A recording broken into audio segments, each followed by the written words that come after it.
ইরানের সাথে যুদ্ধবিরতির মেয়াদ বাড়ানোর ঘোষণা ট্রাম্পের, চলবে অবরোধ। হুমকির মুখে আলোচনা নয়, হামলা মোকাবেলায় প্রস্তুত তেহরান। জ্বালানি তেল নিয়ে ভোগান্তি, সরকারি সিদ্ধান্ত না হওয়া পর্যন্ত বাসা ভাড়া বাড়ছে না, জানিয়েছে মালিক সমিতি। ঢাকা ও আশপাশের এলাকায় হামের প্রকোপ বেশি, হাসপাতালে বাড়ছে রোগী।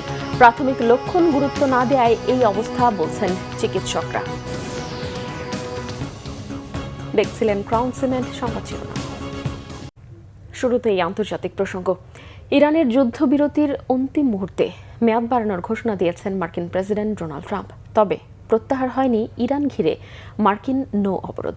এদিকে দ্বিতীয় দফা শান্তি আলোচনা বয়কটের সিদ্ধান্তে অনড় থেকে আকস্মিক মার্কিন হামলা মোকাবেলার প্রস্তুতির কথা জানিয়েছে তেহরান। ইরানে 2 সপ্তাহ মেয়াদী যুদ্ধবিরতি আজ শেষ হওয়ার কথা রয়েছে। এর আগেই সামাজিক মাধ্যম ট্রুথ সোশ্যালে যুদ্ধবিরতির মেয়াদ বাড়ানোর ঘোষণা দেন মার্কিন প্রেসিডেন্ট ট্রাম্প। সেখানে তিনি লিখেছেন, ইরানের সাথে বৈঠক আর শান্তি চুক্তি করার স্বার্থে মধ্যস্থতাকারী পাকিস্তানের অনুরোধেই এই সিদ্ধান্ত নিয়েছে। তবে বর্ধিত যুদ্ধবিরতির কোনো সুনির্দিষ্ট মেয়াদ জানাননি। ট্রাম্প দাবি করেছেন, অপ্রত্যাশিতভাবে ইরানের সরকার মারাত্মকভাবে ভেঙে পড়েছে। এই সিদ্ধান্তকে স্বাগত জানিয়েছে জাতিসংঘ মহাসচিব অ্যান্তোনিও গুতেরেস, পাকিস্তানের প্রধানমন্ত্রী শাহবাজ শরীফ সহ বিশ্ব নেতারা। যদিও ট্রাম্পের এই সিদ্ধান্তের পেছনে ষড়যন্ত্র দেখছে ইরান। একে আকস্মিক হামলার জন্য সময় ক্ষেপণের অপকৌশল বলেই মনে করছে ইরানের পার্লামেন্টের স্পিকারের উপদেষ্টা মাহাদি মোহাম্মদী। আর শান্তি আলোচনা প্রসঙ্গে যুক্তরাষ্ট্রের দিকে ইঙ্গিত করে তিনি বলেছেন, পরাজিত পক্ষ কখনোই শর্ত চাপিয়ে দিতে পারে না। বুধবার ইরানের প্রতিনিধি দল আলোচনায় বসতে পাকিস্তানের ইসলামাবাদে যাবে, এমন গুঞ্জন প্রত্যাখ্যান করেছে তেহরান। তাসনিম নিউজকে ইরানের সরকার সংশ্লিষ্টরা জানিয়েছে, এমন খবর পশ্চিমা গণমাধ্যম আর ট্রাম্প প্রশাসনেরই অপপ্রচার। নিশ্চিত করে বলা হয়েছে, ইরান অবশ্যই বুধবারের আলোচনায় যোগ দেবে না। জ্বালানির জন্য হাহাকার কমছেই না। দাম বাড়ানোর পরেও স্বস্তিতে নেই জ্বালানি তেলের গ্রাহকরা। এদিকে সরকারি সিদ্ধান্ত না হওয়া পর্যন্ত বাস ভাড়া বৃদ্ধি করা যাবে না বলেও জানিয়েছে পরিবহন মালিক সমিতি। রাজধানীর পেট্রোল পাম্পগুলোতে যানবাহনের দীর্ঘ সারি, 5-6 ঘন্টা অপেক্ষা করেও তেল নিতে পাচ্ছেন না তারা। ডিপো থেকে তেল না পাওয়ায় অনেক পেট্রোল পাম্পই বন্ধ থাকা এসব পাম্পের গ্রাহকদের ভোগান্তিতে পড়তে হয়। দাম বাড়ানোর পরও সকল পাম্পে সরবরাহ স্বাভাবিক না হওয়ায় ক্ষুব্ধ গ্রাহকরা। এই জন্য সরকারের অব্যবস্থাপনাকেই দায়ী করে কার্যকর পদক্ষেপের দাবি জানিয়েছেন তারা। এদিকে রাজধানীর 7টি ফিলিং স্টেশনে মোটরসাইকেল চালকদের কাছে তেল বিক্রিতে ফুয়েল পাস অ্যাপ বাধ্যতামূলক করা হয়েছে। দর্শক, রাজধানীর আসাদ গেট এলাকায় রয়েছেন সহকর্মী মামুন আবদুল্লাহ। সরাসরি যুক্ত হব তার সঙ্গে। মামুন, পাম্পের লাইন কেমন দেখছেন এবং গ্রাহকদের প্রতিক্রিয়া আমাদের জানাবেন।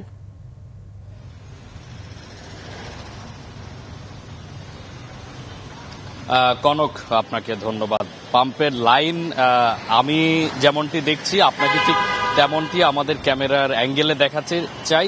360 ডিগ্রি অ্যাঙ্গেলে যদি আপনাকে দেখাই পাম্পের লাইন, আমরা আসাদ গেটে আছি। এখানে আমার হাতের ডান পাশে, বাম পাশে, দুই পাশেই অসংখ্য হাজারো বাইক, হাজারো কার এখানে অপেক্ষমান। সেই ভোর থেকে, সেই রাত থেকে অপেক্ষা করছে।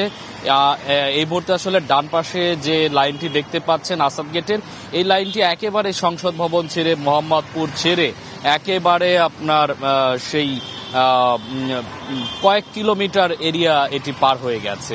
একই সাথে আমার বাম পাশে যে লাইনটা, সেটাও যদি আপনাকে দেখাই, রাস্তার দুই পাশেই বড় সিরিয়ালে এখানে প্রাইভেট কারের লাইন, এবং তার পেছনে আছে হচ্ছে আপনার বাইকের লাইন। এই লাইন কিন্তু শেষ হয়েছে কয়েক কিলোমিটার গিয়ে, এবং এটি সেই ভোর রাত থেকেই কিন্তু চলছে। আমার বাম পাশের যে সোনার বাংলা সার্ভিস স্টেশন যেটি দেখতে পাচ্ছেন, পেট্রোল পাম্প, এই পাম্পে তেল দেওয়া হচ্ছে। তো এখানে কিছুটা লাইন এগুচ্ছে আমরা দেখতে পাচ্ছি। তবে আমার ডান পাশের যে সংসদ ভবন লাগোয়া যে স্টেশন, এই স্টেশনে কিন্তু তেল দেওয়া হচ্ছে না, সেখানে লাইন স্থির হয়ে আছে। আমরা গ্রাহকদের সাথে কথা বলেছিলাম, যারা তেল প্রত্যাশী, যারা জ্বালানি প্রত্যাশী, তারা বলছে ভোর রাত থেকে তারা সিরিয়ালে এখানে আছেন। এই যে ঘটনা, এই ঘটনাটা কিন্তু আমরা কয়েক মাস ধরেই আপনাদেরকে বলে আসছি। এই একই পরিস্থিতি, এটির কিন্তু কোনো প্রকার চেঞ্জ নেই। ইরান এবং ইসরায়েল যে যুদ্ধ, যুক্তরাষ্ট্রের মধ্যকার যে ইরানের সাথে যে যুদ্ধ, এই যুদ্ধের প্রভাবে তেলের যে একটা বড় ধরনের নেতিবাচক প্রভাব পড়েছে, বাংলাদেশ কিন্তু এটি বড় একটি সাক্ষী হতে যাচ্ছে। এবং এই প্রভাব থেকে বের হতে বাংলাদেশ সরকার গ্রাহকদের কথা চিন্তা করে, পাম্প স্টেশনের কথা চিন্তা করে, ভোগান্তি যাতে না হয়, অনেকের অনুরোধে কিন্তু জ্বালানির দাম বাড়িয়েছে বলতে আগে যেখানে গ্রাহক আপনার ডিজেল অকটেন 600 টাকায় 5 লিটার যেখানে পেতেন, এখন কিন্তু 600 টাকায় 4.2 লিটার পাচ্ছেন। তারপরেও তাদের আসলে আশা ভরসা ছিল যে তারা স্বাভাবিকভাবে জ্বালানির সরবরাহ স্বাভাবিক হবে, তারা স্বাভাবিকভাবেই আগের মতো তেল নিতে পারবেন, এমনটি প্রত্যাশা কিন্তু তাদের ছিল। কিন্তু তারা যে ক্ষোভের কথা বলছেন যে জ্বালানির দাম বাড়ানোর পরেও তাদের যে দীর্ঘ লাইন, এটি দীর্ঘ থেকে আরো দীর্ঘ হচ্ছে। এই দীর্ঘ লাইন আসলে কবে নাগাদ শেষ হবে? সরকারের মনিটরিং সেল এটা উন্নত করার তারা জোর দাবি জানিয়েছেন যে সরকার শুধু সংসদেই বারবার বলছেন যে তেলের কোনো মজুদের কোনো ঘাটতি নেই, কিন্তু বাস্তবে আপনাকে যে লাইন দেখালাম আমার ডান পাশে আমার বাম পাশে কয়েক কিলোমিটার এলাকা জুড়ে কিন্তু এই লাইন, এটি শুধুমাত্র এই সংসদ ভবন এলাকা না, আমরা রাজধানীর আরো বেশ কিছু এলাকা ঘুরেছি, একই চিত্র কিন্তু সারা দেশেই, সেখানে কয়েক কিলোমিটার এলাকা জুড়েই এই দীর্ঘ লাইন। তবে নানা ধরনের কিন্তু দোষারোপ চলছে। পেট্রোল পাম্প মালিকরা বলছেন যাদের তেল প্রয়োজন যতটুকু তার চেয়ে বেশি নিচ্ছেন, অতিরিক্ত নিয়ে তারা মজুত করছেন। আবার কিন্তু গ্রাহক পর্যায় থেকেও কিন্তু এই অভিযোগ খণ্ডন করে তারা বলছেন যে মূলত পাম্প স্টেশনের মালিকরাই কিন্তু তেল আপনার মজুত করে রেখেছেন। কিন্তু গ্রাহকরা বলছিলেন যে দাম বাড়ার ফলে কিন্তু এই মজুদ তেল হয়তোবা সরবরাহ স্বাভাবিক হবে, সেটি কিন্তু দেখা যায়নি এখন পর্যন্ত। সচেতন যারা গ্রাহক তারা বলছেন যে সরকারকে এ ব্যাপারে এখনই পদক্ষেপ নিতে হবে, কারণ এই বারবার দাম বাড়িয়েও যদি আপনার এই তেলের সরবরাহ স্বাভাবিক করা না যায় তাহলে কিন্তু ভবিষ্যতে এবং সামনের দিনে যদি যুদ্ধ যদি দীর্ঘ হয় তাহলে আরো বেশি ক্রাইসিস কিন্তু দেখা যাবে এই তেল নিয়ে। তো এই ছিল আমার কাছে আসাদ গেট থেকে তেল সরবরাহর অবস্থা নিয়ে সবশেষ। মামুন, আপনাকে ধন্যবাদ। আসন্ন জুলাই মাস থেকে পাটের তৈরি ব্যাগ ও স্কুল ড্রেস শিক্ষার্থীদের পৌঁছে দেওয়া হবে। প্রাথমিকভাবে সারা দেশে প্রথম শ্রেণীর 1 লাখ শিক্ষার্থীর কাছে এসব পণ্য পৌঁছে দিতে চায় সরকার। সচিবালয়ে শিক্ষার্থীদের স্কুল ব্যাগ ও পোশাক বিতরণ বিষয়ে প্রাথমিক ও গণশিক্ষা, বস্ত্র ও পাট এবং স্থানীয় সরকার মন্ত্রণালয়ের সঙ্গে প্রধানমন্ত্রী তারেক রহমানের বৈঠকের পর একথা জানিয়েছেন উপদেষ্টা মাহদি আমিন। এ সময় তিনি আরও জানিয়েছেন, প্রতিটি উপজেলায় 2টি করে স্কুলে এই কর্মসূচি বাস্তবায়নে স্কুল নির্বাচন করবেন স্থানীয় প্রশাসন। এ সময় স্থানীয় সরকার প্রতিমন্ত্রী জানিয়েছেন 3 মন্ত্রণালয়ের যৌথ সমন্বয় এবং ব্যয়ে এই কর্মসূচি বাস্তবায়ন হবে। আর বস্ত্র ও পাট প্রতিমন্ত্রী জানান, পাট শিল্পের হারানো ঐতিহ্য ফিরিয়ে আনাই মূল লক্ষ্য। পলিথিনের কারণে পরিবেশ দূষণ হচ্ছে, সেখান থেকে জনগণকে সরিয়ে নিয়ে আসতে শিক্ষার্থীদের পরিবেশ বান্ধব পণ্য পৌঁছে দেওয়ার জন্যই এই কর্মসূচি নেওয়া হয়েছে। রাজধানী ঢাকা এবং এর আশপাশের এলাকায় শিশুদের মধ্যে হামের প্রকোপ তুলনামূলক বেশি দেখা যাচ্ছে। হাসপাতালগুলোতে বাড়ছে আক্রান্ত শিশুদের ভিড়। এদিকে গত একদিনে হামের আরও 3 জনের মৃত্যু হয়েছে। হাসপাতালে ভর্তি রয়েছে 1159 জন। দেশজুড়ে হামের প্রাদুর্ভাব ও টিকাদান কার্যক্রম নিয়ে উদ্বেগ বেড়েই চলেছে। রাজধানীর শিশু হাসপাতালের ডেডিকেটেড ওয়ার্ড চালু হওয়ার পরও এখন পর্যন্ত 336 জন হাম আক্রান্ত রোগী ভর্তি হয়েছে। বর্তমানে হাসপাতালটিতে 77 জন রোগী চিকিৎসাধীন রয়েছে। চিকিৎসকদের মতে প্রাথমিক পর্যায়ে রোগটি সঠিকভাবে শনাক্ত ও ব্যবস্থাপনা না হওয়ায় অনেক ক্ষেত্রেই জটিলতা তৈরি হয়েছে। হাসপাতালটিতে ঢাকাসহ আশপাশের জেলা থেকে আসা রোগীর সংখ্যাই বেশি, যা নগর ও উপনগর এলাকায় সংক্রমণের বিস্তারের ইঙ্গিত দেয় বলে মনে করছেন বিশেষজ্ঞরা। সিলেট অঞ্চলে ভূ-উপরিস্থ পানির ব্যবহার বাড়িয়ে সেচ ব্যবস্থার আধুনিকায়নের বড় উদ্যোগ নিয়েছে সরকার। নদী, পাহাড়ি ছড়া ও খালের পানি ব্যবহারের ফলে যেমন কমেছে ভূগর্ভস্থ পানির উপর নির্ভরতা, তেমনি অনাবাদি জমি আসছে চাষের আওতায়। এতে খাদ্যশস্য উৎপাদন বাড়ার পাশাপাশি কৃষিতে নতুন দিগন্ত উন্মোচিত হচ্ছে। সিলেট থেকে সহকর্মী দীপু সিদ্দিকের তথ্য ও ছবিতে রিপোর্ট। প্রকৃতি ও পাহাড় ঘেরা সিলেট। একসময় পানির অভাবে এই অঞ্চলের বিশাল এলাকা অনাবাদি থাকলেও এখন দৃশ্যটা ভিন্ন।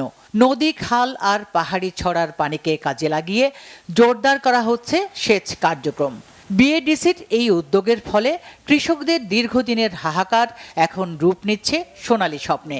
আলহামদুলিল্লাহ, এই চাষের মাধ্যমে আমার গ্রামে প্রায় 95 থেকে 98% মানুষ মানে ঘরের ভাত খাইতেছে। আগামী বছর আমাদের প্রায় 700 থেকে 800 বিঘা জমি আবাদের আওতায় আসবে এবং আমরা কমপক্ষে 300টা পরিবার এই ফসলটা বুক করতে পারবে। প্রজেক্টের বন্ধ আসায় আমরা উন্নত আছি, লাভবান আছি, আমরা খুব শান্তিও আছি। ভূগর্ভস্থ পানির উপর চাপ কমাতে আধুনিক সেচ নালা তৈরি করা হচ্ছে মাটির নিচ দিয়ে, অপচয় না হয় সেচ যন্ত্র স্থাপনে আগ্রহ বাড়ছে কৃষকদের। এক ফসলি জমিকে দুই ফসলি জমিতে রূপান্তর করার জন্য তাদের আবেদনের প্রেক্ষিতে আমরা প্রত্যেকটা ইউনিয়নেই আমরা সরজমি পরিদর্শন করে যে জায়গাতে আমাদের ফিজিবল মনে হয়েছে এবং ভূপরিস্থ পানির সুযোগ রয়েছে আমরা ওই জায়গাতে স্কিম সিলেকশন করি। দীর্ঘমেয়াদী সুফল পেতে হলে এই ধারা বজায় রাখা জরুরি। এতে উৎপাদন খরচ কমার পাশাপাশি রক্ষা পাবে পরিবেশের ভারসাম্য, বললেন বিএডিসির সহকারী প্রকৌশলী। ভূপ্রকৃতি খুবই ভালো এবং কৃষকের জন্য কাজ করার জন্য খুবই উপযোগী। আমরা সিলেট জেলার প্রত্যেকটা জায়গাতে যেখানে অনাবাদি জমি রয়েছে সেখানে আমরা এই ধরনের কাজ করার পরিকল্পনা রয়েছে এবং করে যাচ্ছি। পরিসংখ্যান বলছে এই প্রকল্পে নতুন করে প্রায় 17,019 হেক্টর জমি আবাদের আওতায় আসবে। ফলে প্রতি বছর সিলেট অঞ্চলে অতিরিক্ত 51,058 মেট্রিক টন খাদ্যশস্য উৎপাদন হবে। বাড়ির পাইপলাইনের মাধ্যমে কৃষি জমির অপচয় একদমই হবে না, সেচ খরচ কৃষকদের কমবে এবং অনাবাদি জমি চাষের আওতায় আরও প্রায় 30 থেকে 35% জমি বাড়বে।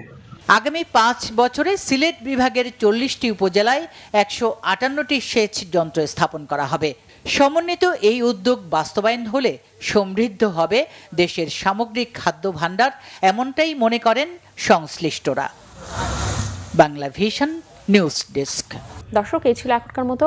পরের সংবাদ দুপুর 2টায়, এর আগে দুপুর 1টার বেছে নিউজ টপ 10 দেখার আমন্ত্রণ রইল। এছাড়াও বাংলা ভিশন সংবাদ ও সংবাদ সংশ্লিষ্ট অনুষ্ঠান দেখতে ভিজিট করুন www.bvnews24.com ও facebook.com/banglavishnnews এবং সাবস্ক্রাইব করুন youtube.com/banglavishnnews। এখন সঙ্গে থাকায় ধন্যবাদ সবাই।